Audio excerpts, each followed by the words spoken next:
Dante, o relatório final da Comissão Parlamentar de Inquérito da Pandemia foi apresentado, né?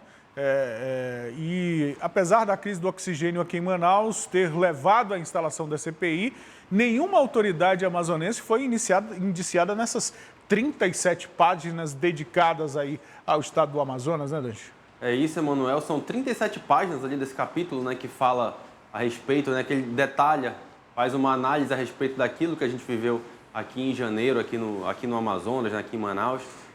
Dessas 37 páginas, um capítulo pequeno para um relatório de quase 1.200 páginas, né?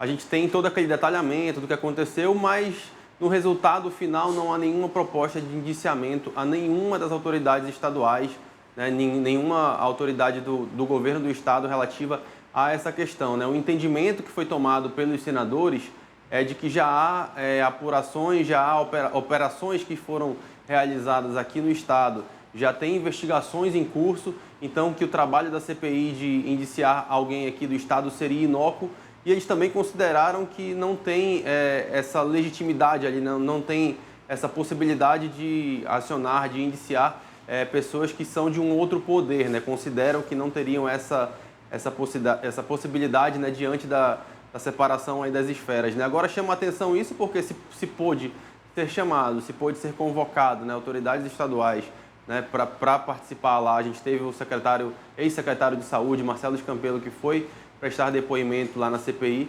mas saiu daqui para lá, né, mas o depoimento dele só foi considerado para a análise relativa a responsabilidades do governo federal, a atuação do governo federal, né? Mas por mais que não tenha tido nenhum indiciamento, né, de autoridades estaduais, o próprio relatório fala eles usam até o termo corolário, né?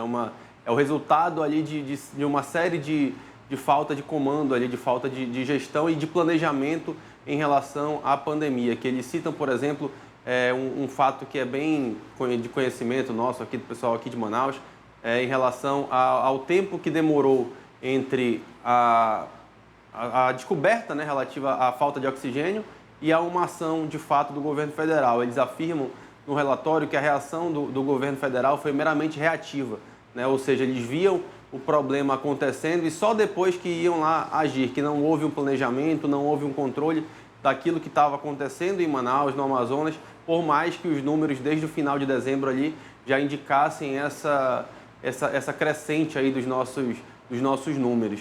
Eles também citam aquele caso do final de dezembro, quando o governador Wilson Lima editou um decreto freando ali as atividades econômicas naquele momento, fechando mais, restringindo bem mais as atividades naquele momento, e por uma pressão grande aí da população e também de nomes, né, de pessoas com cargos, deputados federais de outros estados, fizeram pressão para aquele ato fosse revisto, e eles citam que essa revisão aí foi feita sem nenhum tipo de dado científico que embasasse e acabou ajudando naquele contexto do que a gente viveu em janeiro aqui no Amazonas. Então, do Amazonas ficou muito pouco, tanto ficou pouco que eles já estão considerando, segundo uma reportagem da Folha de São Paulo, hoje pela manhã, eles consideram no relatório final mesmo, que esse relatório final foi lido ontem, mas o relatório que vai valer, de fato, é o que for votado na terça-feira. Então, eles consideram, estão avaliando a possibilidade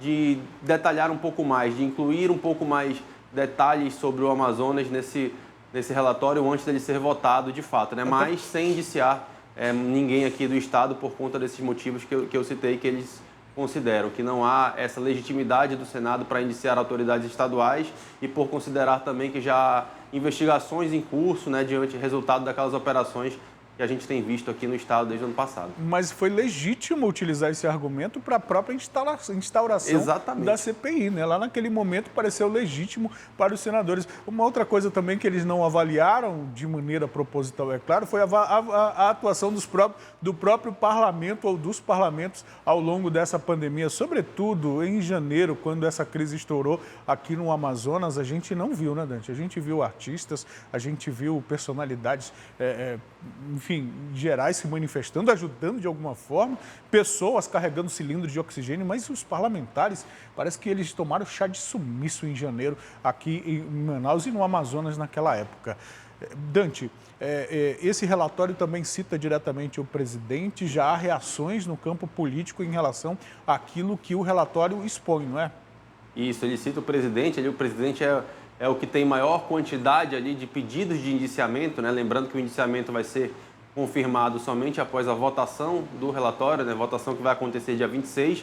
O presidente tem pedido de indiciamento ali em 9 crimes, né? Então, consideram ali aqueles que a gente considerou ontem, comentou ontem aqui no quadro, crimes contra a humanidade, né? Crime de epidemia com resultado de morte, também é pedido indiciamento em relação a charlatanismo, né? Por conta das declarações que foram feitas relativas a medicamentos que não têm eficácia contra a Covid-19, distribuição também de fake news, ali tem vários crimes ali que são elencados, que são atribuídos ao presidente, e inclusive nessa parte das fake news o relatório também traz os próprios filhos do presidente também, né? Considera que eles têm essa responsabilidade na distribuição de notícias falsas durante a pandemia, né? Tanto o senador Flávio Bolsonaro, quanto o deputado federal Eduardo Bolsonaro e o vereador do Rio de Janeiro, Carlos Bolsonaro, estão ali listados também. A gente tem 4 ministros do governo federal que estão na lista de indiciamento, 2 ex-ministros, então é um volume bem grande ali de pessoas ligadas ao governo federal. São 5 deputados federais, incluindo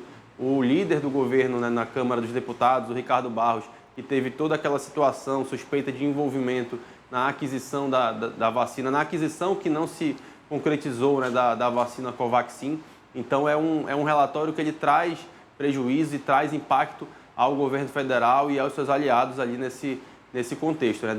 Certamente por conta de toda a forma como esse relatório foi construído, né? O próprio relator Renan Calheiros deixou isso bem claro ontem, que foi um relatório construído a várias mãos, né? Então não há a menor possibilidade desse relatório ser rejeitado lá na comissão, e a partir do momento que ele é votado, todas essas acusações que são feitas são encaminhadas ao Ministério Público para que ele aí decida se esse material de investigação feito pela CPI da pandemia, feito pelos senadores e a sua equipe, esse resultado de mais de 10 terabytes de arquivos ali, de documentações, é suficiente para ingressar com ações contra essas 66 pessoas e essas 2 empresas que estão ali listadas, né? Lembrando que, claro, se determinada autoridade tiver um foro privilegiado, caberá, por exemplo, à PGR, né, a Procuradoria-Geral da República, apresentar. Esse é o caso, por exemplo, do relativo ao presidente Jair Bolsonaro, né? Vai para a PGR, vai para as mãos de Augusto Aras a decisão de se apresenta ou não as denúncias que forem colocadas ali contra o presidente. Terça-feira termina, portanto, essa novela não, a CPI, a comissão. A comissão termina no dia 26, agora a novela acho que ela ainda vai continuar por um tempinho, porque vai ter muitos próximos capítulos aí para que esse assunto continue sendo discutido. Há, inclusive, uma intenção dos próprios senadores, ali do senador Omar Aziz, do senador Randolfo Rodrigues e de outros membros ali da CPI, de se criar no parlamento um observatório, uma frente parlamentar observatório da Covid-19 para acompanhar essas investigações, essas apurações que serão feitas aí pelo Ministério Público e por todo esse caminho que se segue, né? Mas essa não seria a função básica do parlamentar? Pois é, mas é só já é prerrogativa deles fazer isso, né? Pois mas isso de uma maneira estruturada ali, para que eles tenham uma estrutura para isso, mas isso depende ainda de uma decisão do presidente do Senado, do Rodrigo Pacheco, que vai avaliar essa questão e aí colocar para apreciação lá do plenário. Então é um outro capítulo para um outro momento. Agora a gente vai ter o relatório sendo votado e certamente aprovado no dia 26. Gostou do vídeo? Vem ver mais no nosso canal. Não esqueça de se inscrever e ativar as notificações.